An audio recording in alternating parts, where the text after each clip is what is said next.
السلام علیکم ورحمۃ اللہ وبرکاتہ نحمده ونصلی علی رسولہ الکریم اما بعد۔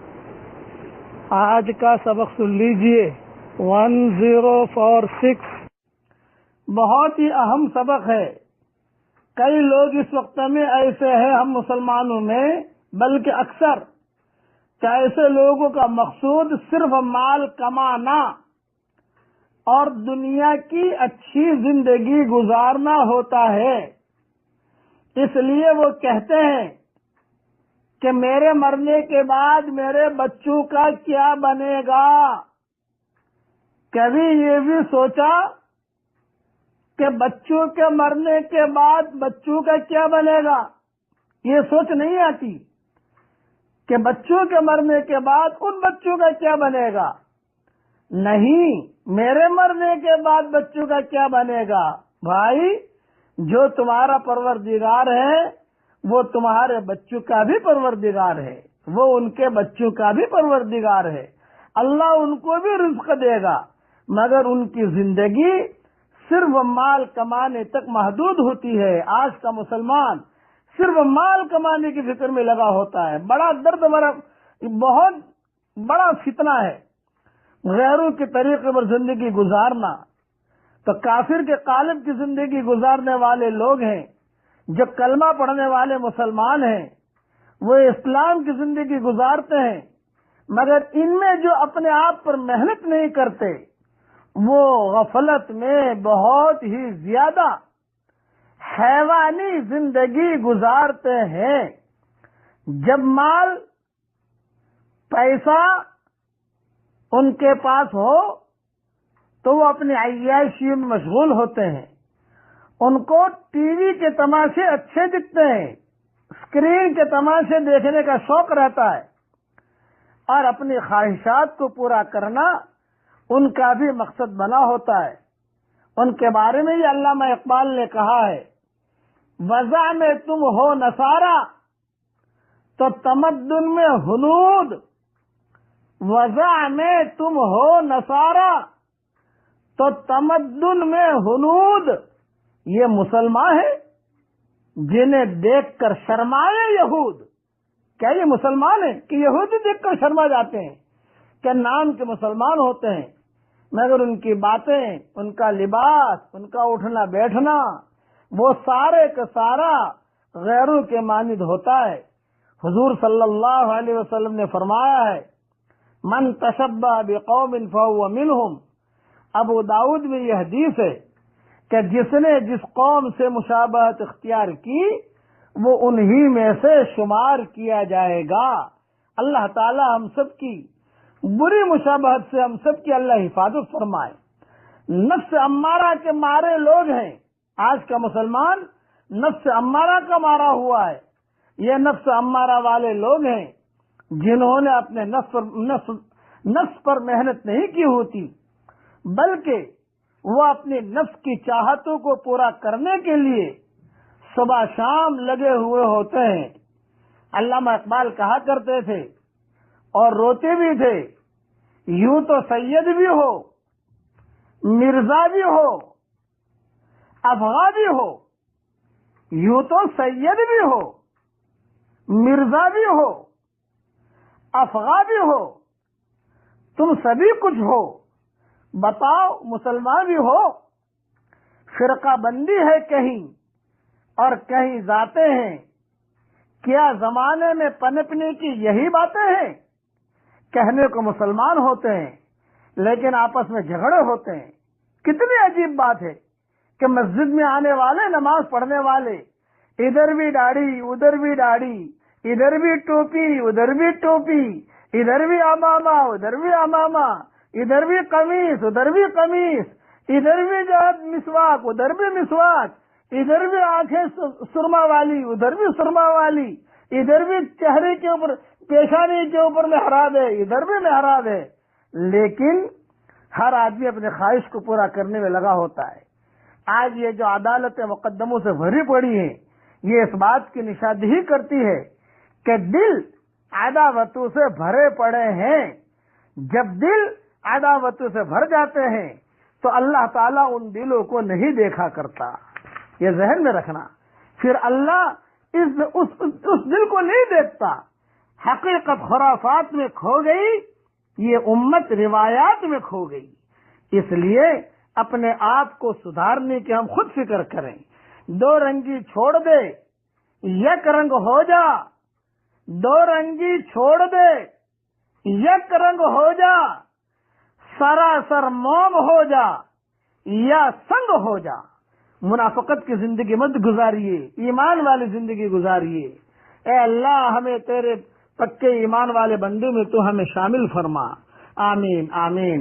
اب پڑھیے میرے ساتھ، اللہم اغفر لی وللمؤمنین والمؤمنات والمسلمین والمسلمات.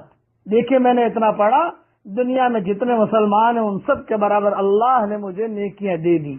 آپ پڑھو گے آپ کو بھی نیکیاں مل جائیں گی. جتنے کروڑ مسلمان ہوں گے، خدا کی قسم کھا کے کہتا ہوں، صحیح حدیث ہے، جتنے مسلمان ہوں گے ان سب کے برابر اللہ آپ کو نیکیاں دے دے گا اور مجھے بھی دے دے گا. اللہ ہم سب کو عمل کرنے کی توفیق عطا فرمائے.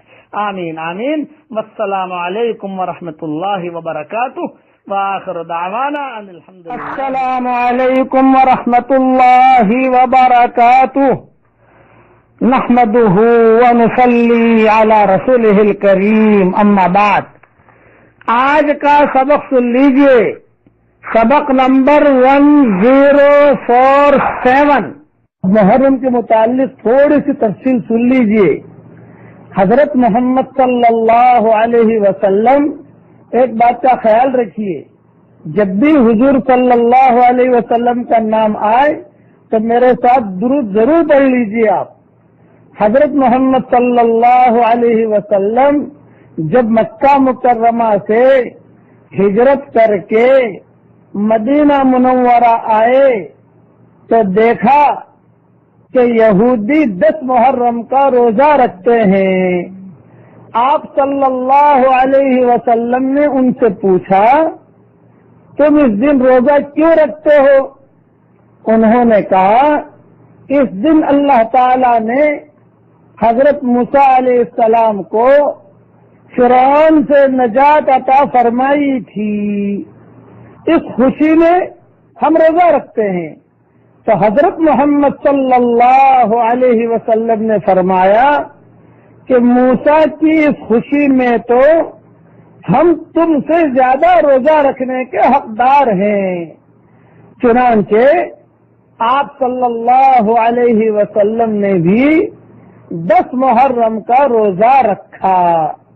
پھر آپ صلی اللہ علیہ وسلم نے فرمایا کہ اگر میں آئندہ سال زندہ رہا تو اس کے ساتھ 9 محرم کا روزہ بھی رکھوں گا تاکہ یہود کی مخالفت بھی ہو جائے. بلکہ ایک اور حدیث میں حضرت محمد صلی اللہ علیہ وسلم نے حکم فرمایا کہ تم عاشورے کا روزہ رکھو اور یہود کی مخالفت بھی کرو. اس کے ساتھ ایک دن قبل یا بعد کا روزہ بھی رکھو. مسند احمد میں یہ روایت ہے، جلد 4 صفحہ 21 پر یہ حدیث موجود ہے. اس لیے اب دھیان سے سنیے، اس لیے 2 روزے رکھنے اب مسنون ہیں. 9 محرم یا 10 محرم کو روزہ رکھیے، یا 10 محرم یا 11 محرم کا روزہ رکھیے. اور اس کی فضیلت یہ ہے کہ گزشتہ 1 سال کے گناہ اللہ تعالی معاف کر دے گا. یہ حدیث ہر سال کے لیے یاد کر رکھ لیجیے، آپ یاد کر لیجیے، لکھ لیجیے. مسلم شریف میں یہ حدیث ہے کہ جو بھی روزہ رکھے گا یعنی عاشورہ کا تو گزشتہ 1 سال کا گناہ اللہ تعالیٰ معاف کر دے گا. تو اب اگر آپ نے روزہ رکھ لیا لیکن رکھنے 2 ہیں، ایک نہیں رکھنا ہے. 9-10 رکھیے یا 10-11 رکھیے. اب یہ تو ہو گیا سبق. اب آج کا جو پڑھنے کا ہے وہ یہ کہ چلیے آج جنت کے اندر محل تو بنا لیتے ہیں بھائی.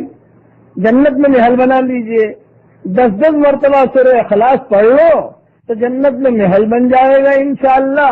اور محرم کے مہینے میں محل بنے گا تو ہمارے لیے اچھا ہے ماشاءاللہ۔ حدیث شریف میں آتا ہے جو آدمی 10 مرتبہ سورہ اخلاص پڑھ لے تو جنت میں اللہ تعالیٰ اس کے لیے محل بنا دیتے ہیں۔ یہ یقین دیتے، یہ حدیث مسند احمد میں ہے۔ اللہ تعالیٰ ہم سب کو عمل کرنے کی توفیق عطا فرمائے، اور اللہ تعالیٰ دین پر چلنے کی ہمیں توفیق عطا فرمائے، اور سنتوں کا اہتمام کرنے کی اللہ تعالیٰ ہمیں توفیق عطا فرمائے۔ لیکن عاشورہ کا روزہ 9، 10 یا 10، 11 کا رکھ کر SMS کرنا تو ہمیں انشاءاللہ خوشی ہوگی۔ اللہ تعالیٰ قبول فرمائے، آمین آمین۔ والسلام علیکم ورحمۃ اللہ وبرکاتہ، وآخر دعوانا ان الحمد للہ رب العالمین۔ السلام علیکم ورحمۃ اللہ وبرکاتہ، نحمده ونصلی علی رسولہ الکریم، اما بعد۔ آج کا سبق سن لیجئے، سبق نمبر 1048۔ یہ حدیث بیان کرتا ہوں، بیان کرتے ہی فوراً عمل کر لیجئے تاکہ حشر کے میدان میں ہم کو اس کا اجر ملے۔ حضرت معاذ رضی اللہ تعالیٰ عنہ فرماتے ہیں کہ میں نے حضرت محمد صلی اللہ علیہ وسلم کو یہ ارشاد فرماتے ہوئے سنا کہ اللہ تعالی کی رضا اور خوشنودی کے لیے آپس میں ایک دوسرے سے محبت کرنے والے عرش کے سائے میں ہوں گے۔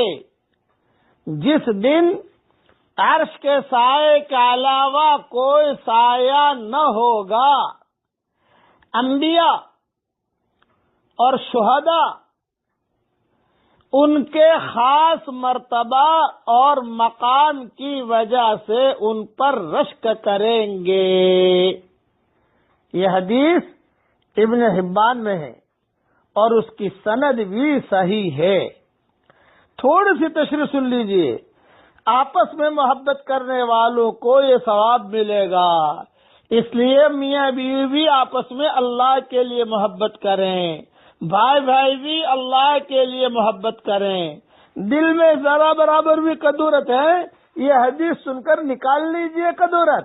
آپس میں اللہ کے لیے محبت کرنے سے حشر کے میدان میں اتنی بڑی فضیلت مل سکتی ہو تو کتنا سستا سودا ہے۔ دوستوں کے ساتھ بھی اللہ کے لیے محبت کیجئے، بچوں کے ساتھ بھی اللہ کی رضامندی اور خوشنودی کے لیے محبت کیجئے۔ یہ حدیث ہمیشہ اپنے بچوں کو یاد کراتے رہیے۔ اصل معاملہ جو گڑبڑ ہوتا ہے، دل کے بگاڑ سے بگڑتا ہے آدمی۔ انسان گناہ کیوں کرتا ہے؟ اس کی بنیادی وجہ اس کے دل کا بگڑنا ہے۔ دل کے بگاڑ سے ہی بگڑتا ہے آدمی۔ شاعر کہتا ہے دل کے بگاڑ سے ہی بگڑتا ہے آدمی، جس نے اسے سنوار لیا وہ سنور گیا۔ گویا اندر سے انسان بگڑتا ہے اور اس کے اثرات اس کے اعضاء اور جوارح پر نظر آتے ہیں۔ اور آج کے اس دور میں جبکہ عریانی اور فحاشی عام ہے، دل کی دنیا اندھیر نگری بن جاتی ہے، اندھیرا شہر۔ آج ہمارے دل اندھیرے گاؤں بن گئے، اندھیرا چھا گیا۔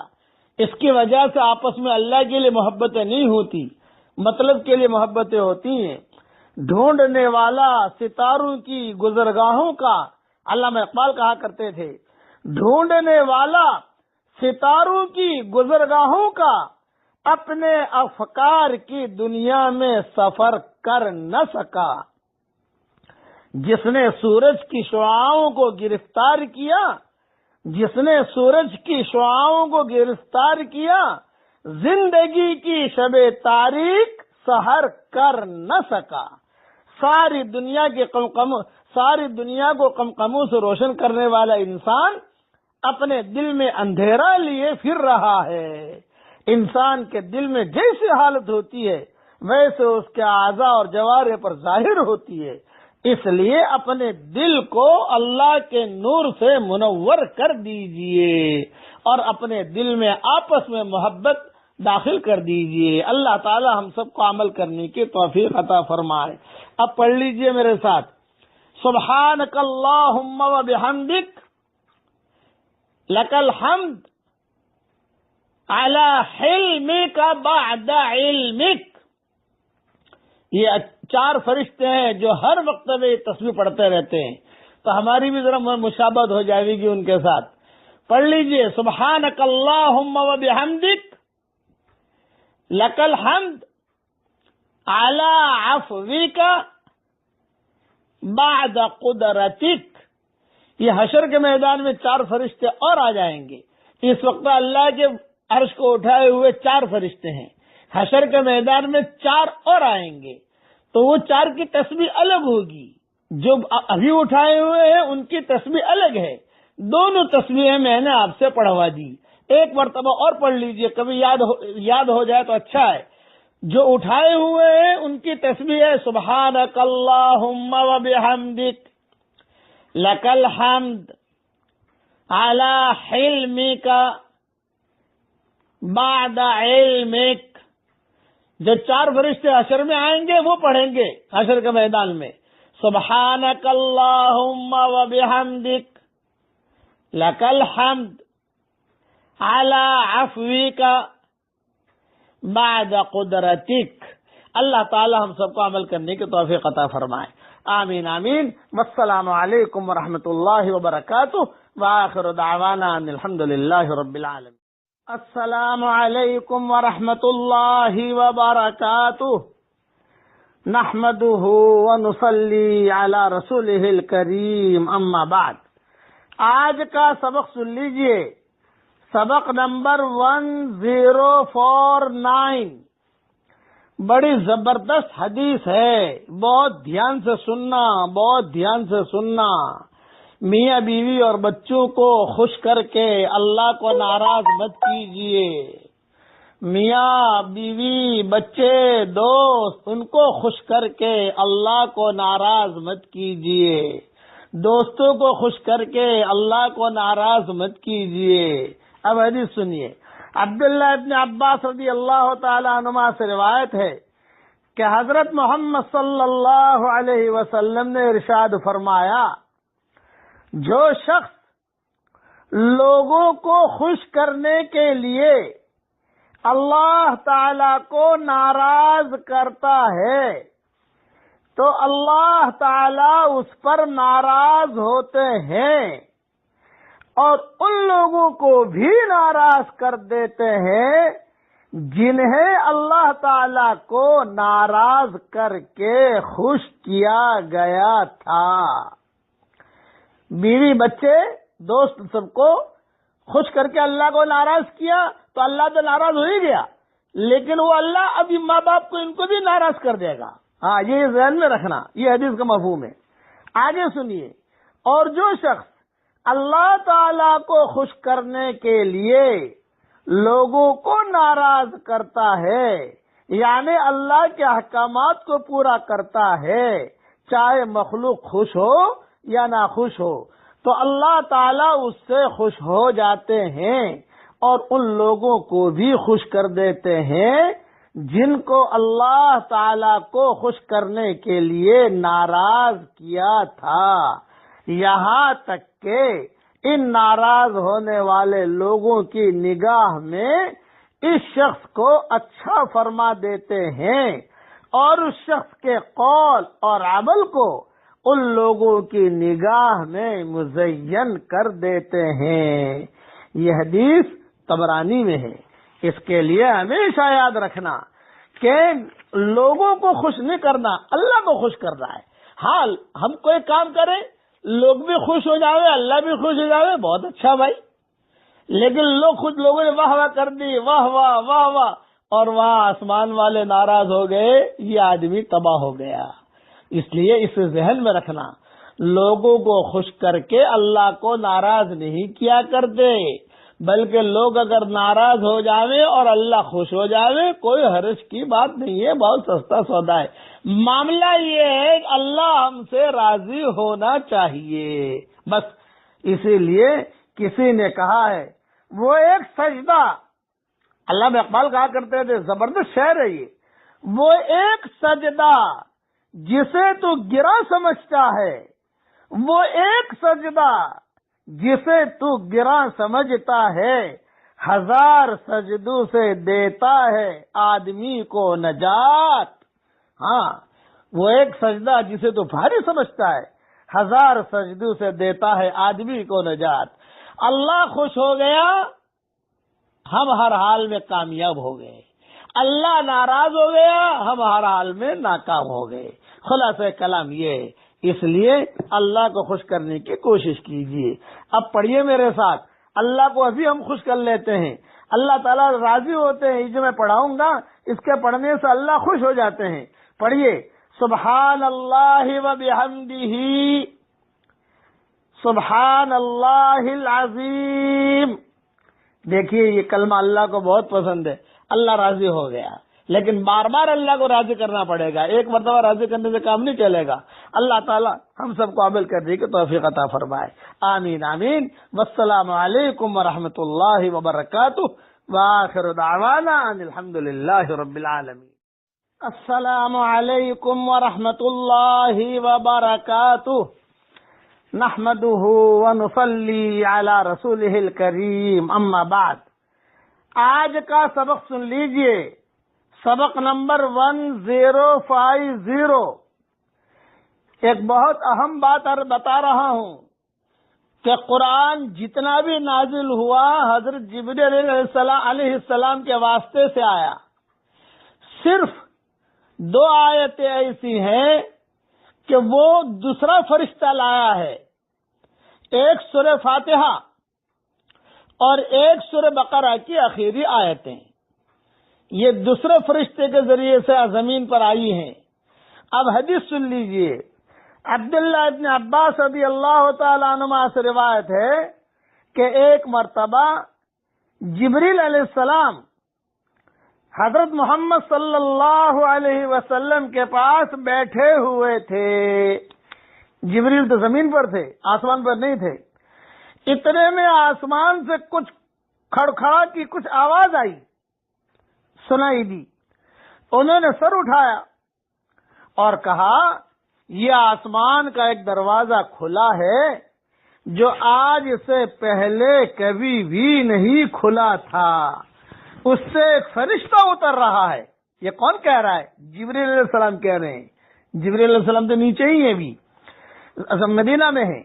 اس سے ایک فرشتہ اتر رہا ہے، یہ فرشتہ آج سے پہلے کبھی بھی زمین پر نہیں آیا تھا۔ اس فرشتے نے حاضر خدمت ہو کر سلام کیا اور عرض کیا، خوشخبری ہو، آپ کو 2 نور دیے گئے ہیں جو آپ سے پہلے کسی نبی کو نہیں دیے گئے تھے۔ ایک سورہ فاتحہ، دوسرے سورہ بقرہ کی آخری 2 آیات۔ آپ ان میں سے جو جملہ بھی پڑھیں گے وہ آپ کو ملے گا۔ یہ حدیث مسلم شریف میں ہے، یعنی اگر تعریفی جملہ ہے تو تعریف کرنے کا ثواب ملے گا، اور اگر دعا کا جملہ ہے تو دعا قبول کی جائے گی۔ یہ حدیث مسلم شریف میں ہے، اس کی بڑی تشریحات ہیں، ان تشریحات میں نہیں جاتا۔ بس آج تو یہ ہے کہ آپ لوگوں کو سورہ فاتحہ تو یاد ہی ہے، وہ تو پڑھ لیجئے، میں اسے پڑھوا نہیں رہا ہوں، لیکن جو آخری آیتیں نازل ہوئی ہیں اس کے ہر جملے پر، یہ بھی مسلم شریف کی حدیث ہے کہ جو جملے میں پڑھوا رہا ہوں ہر جملے پر اللہ جواب دیتے ہیں، میں نے دیا، میں نے دیا، میں نے دیا، ہر جملے پر اللہ کہتے ہیں۔ یہ قرآن کی واحد آیت ہے کہ جس کے جواب میں اللہ تعالیٰ فوراً، جس کے پڑھنے پر فوراً جواب آتا ہے آسمانوں سے۔ پڑھ لیجئے میرے ساتھ، ربنا لا تؤاخذنا ان نسینا او اخطأنا، ربنا ولا تحمل علينا اصرا كما حملته علی الذین من قبلنا ربنا ولا تحملنا ما لا طاقة لنا به واعف عنا واغفر لنا وارحمنا انت مولانا فانصرنا علی القوم الکافرین. دیکھیں میں نے اتنا پڑھا، مجھے یقین ہے کہ اللہ نے جواب دیا، قبول کر لیا، قبول کر لیا، قبول کر لیا. آپ بھی پڑھو گے تو آپ کو بھی اللہ تعالیٰ یہی جواب دیں گے. یہ عرش کے خزانوں میں سے یہ آیتیں ہیں، بڑی زبردست آیتیں ہیں، اس لیے ان آیتوں کا پڑھنے کی بھی کوشش کریں. یہ جو آیت میں نے پڑھائی ہے آمن رسول سے لے کر آخر تک، حدیث میں نے میری کتاب مومن کے ہتھیار میں لکھا ہے کہ آمن رسول سے لے کر آخر تک رات کو اگر کوئی آدمی پڑھ لے تو یہ اس کے لیے کافی ہو جاتی ہے. ساری پریشانیاں، ساری ہر چیز سے اللہ اس کی حفاظت کر لیتا ہے. رات کو سوتے وقت کوئی پڑھ لے. میری کتاب مومن کا ہتھیار یہ الحمدللہ بہت لوگ پڑھ رہے ہیں، اس کو پڑھنے کا اہتمام کیجئے. اس میں نے ساری دعائیں حوالوں کے ساتھ لکھ دی ہیں. اللہ تعالی ہم سب کو عمل کرنے کی توفیق عطا فرمائے. آمین آمین. والسلام علیکم ورحمۃ اللہ وبرکاتہ. وآخر دعوانا ان الحمدللہ رب العالمین.